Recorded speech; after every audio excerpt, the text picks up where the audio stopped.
Guys, ini ciri-ciri orang yang cocok banget masuk program manajemen trainee. So, tonton terus video ini sampai akhir.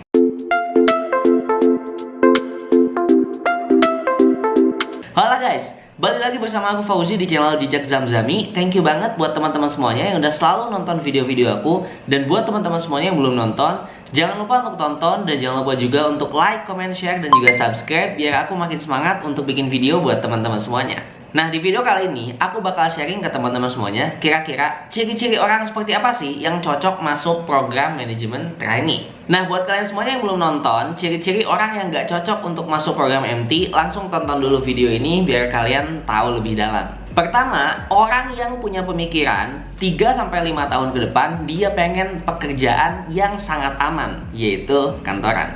Nah, kerja di kantoran itu bisa disebut aman karena emang kita udah dapat fixed income di setiap bulannya, gak bakal turun gitu.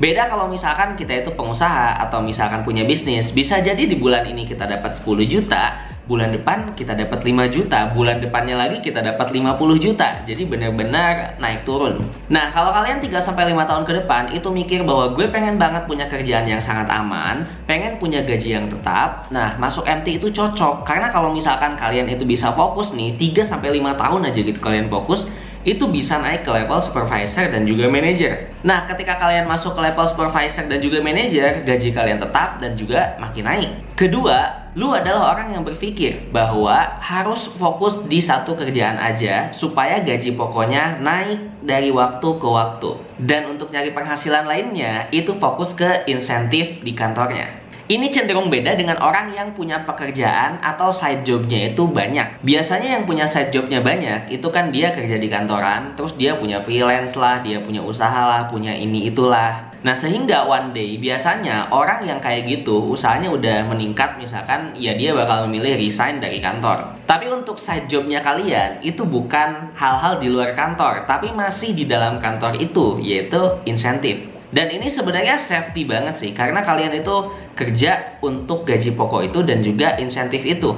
Dan jatuhnya untuk insentif ini kalian tuh gak kerja 2 kali gitu. Ini misalkan contohnya kayak gini, kalau kalian masuk ke industri keuangan, terus misalkan kalian digaji, terus gaji pokoknya misalkan 8 juta. Nah, setelah itu setiap kalian mendapatkan nasabah yang mau misalkan mengajukan pinjaman atau mau nabung atau mau apapun itu, kalian misalkan dapat sekian persen dari plafon yang cair atau misalkan dari uang yang mereka itu pinjam lah. Katakanlah dia mau minjem 1 miliar, berarti kalian dapat 1%. Nah, kalian dapatnya itu sekitaran 10 juta. Nah, itu kan insentifnya bahkan lebih gede daripada gaji pokoknya. Makanya beberapa orang itu suka mikir kayak gue gak ngejar gaji pokok, tapi ngejarnya tuh insentif. Karena kalau insentif itu analoginya kayak uang yang bener-bener kita cari dan kita perjuangkan. Seberapa banyak kita berjuang, kita bakalan dapet uangnya segitu gitu. Semakin kita banyak berjuang, ya uangnya yang kita hasilin bakalan jauh lebih gede. Tapi kalau biasa aja ya mungkin insentifnya atau uang yang kita dapetin itu bakalan jauh lebih sedikit. Sedangkan gaji pokok itu kalian tidur pun gitu ya udah digaji gitu.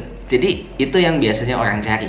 Nah, kalau kalian kayak gini, gak hanya insentif kalian tuh bisa naik atau misalkan dapat gede tiap bulannya, tapi juga ini ngaruh ke KPI kalian, yang nanti ketika KPI kalian itu bagus, itu bakal support kalian untuk masuk ke level-level tertentu. Jadi bakal naik jabatan lah. Ketiga, sering bangun pagi atau suka sistem kerja 9 to 5. Ini gak bisa dipungkiri, pokoknya kalau misalkan kalian gak suka sistem kerja 9 to 5, gak suka bangun pagi gitu, ya gak cocok sebenarnya masuk kerja kantoran, termasuk MT juga. Nah, tapi kan pertanyaannya, gak semua orang itu suka dengan 9 to 5. Dan aku bisa bilang juga bahwa rata-rata di kantoran sekarang itu udah jarang banget nerapin 9 to 5. Mereka lebih banyak nerapinnya itu hybrid working. Nah, ada penelitian menarik yang dilakukan oleh Canada Life Group Insurance menyebutkan lebih dari 1 dalam tiap 6 orang pegawai memasukkan izin sakit mereka hanya karena kecapean. 12% diantaranya beralasan kalau mereka butuh istirahat dari stres yang ditimbulkan pekerjaan, tapi gak mau bilang ke atasan. Nah, selain itu, penelitian ini juga menyebutkan bahwa 24% pegawai meyakini kalau waktu kerja yang fleksibel akan menghindarkan mereka dari izin-izin tak masuk kantor yang tidak diperlukan. Nah, dan ini ada uji cobanya. Jadi di dalam 1 tahun ada 850 orang yang dibagi ke dalam 2 kelompok. Kelompok pertama adalah orang-orang yang dipekerjakan sesuai standar, yaitu 9 to 5. Kurang lebih, mereka akan menghabiskan hidupnya 45-50 jam per minggu di kantor. Sedangkan kelompok yang satunya itu diberikan pekerjaan yang lebih leluasa. Mereka bisa mengatur kapan, bagaimana, dan di mana mereka bekerja. Kelompok ini dinamai STAR, akronim dari Support, Transform, Achieve, Result. Nah, hasilnya kelompok STAR ini bekerja jauh lebih baik daripada kelompok yang dia itu 9 to 5. Dan mereka juga terhindar dari izin yang nggak perlu. Part ini aku beneran setuju banget sih. Yang keempat, kalian itu punya pemikiran in the box. Nah, ini kan sebenarnya in the box itu lawannya dari out of the box. Lah, kenapa kak? Kan gue juga punya misalkan pemikiran out of the box, pemikiran yang gila yang pengen gue terapin di perusahaan. Yes, bisa-bisa aja kalian punya pemikiran out of the box dan diterapin di perusahaan. Tapi yang perlu kalian tahu bahwa kerja di kantor itu semuanya dibatesin. Apalagi kalian masih entry level, masih junior-junior, ketika kalian punya ide, nah kalian bakal ngajuin dulu tuh ke supervisor kalian. Dari supervisor kalian bakal ngajuin lagi ke manajernya. Dari manajernya bakal ngajuin lagi ke yang sampai-sampai atasnya. Dan itu kan membutuhkan waktu yang cukup lama karena decisionnya itu bukan di kalian. Jadi ketika kalian punya pemikirannya in the box, kayak yaudah ngikutin alur aja. Terus kalau misalnya ngasih pendapat, yaudah pendapat yang kayak biasa-biasa aja gitu, itu cocok banget kalian buat masuk MT. Kalau mau pemikiran out of the box-nya itu dikeluarin, kalian harus naik dulu levelnya, baru tuh kalian bisa. Kelima, kalian gak gampang bosen dengan rutinitas. Mau gak mau, suka gak suka, jadi MT itu ya kayak orang kantoran pada umumnya. Kalian bakal kerja di tempat yang sama, di jam yang sama, dan bahkan dengan rutinitas yang sama. Jadi kalau misalkan dikit-dikit gampang bosen, ini nggak cocok banget sih. Keenam, gak suka kerja sendiri, tapi sukanya kerja teamwork. Nah, namanya kalian MT, namanya kalian kerja di kantoran, teamwork itu benar-benar dibutuhkan dibandingkan kalian itu kerja sendiri. Karena mau gak mau, proses dari kalian selesai itu harus dikerjakan sama yang lain, terus kesini, pokoknya ya teamwork lah.